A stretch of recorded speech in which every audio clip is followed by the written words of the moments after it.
مردم افغانستان که صاحب تاریخ و ارزش‌های باستانی فرهنگی بوده، سرزمین آنها همچون یکی از مرکزهای تمدن بشریت اعتراف شده است و این مردم به اهل بشر دهها و صدها نفر شخصیت‌های فرزانه را دادند.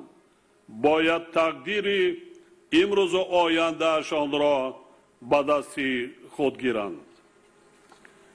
طرز اداره دولت و ساخت دولتداری در همه کشورهای صاحب اختیار از جمله در افغانستان باید تنها با خواست اکثریت مردم و اراده شهروندان آن معین و مقرر کرده شود.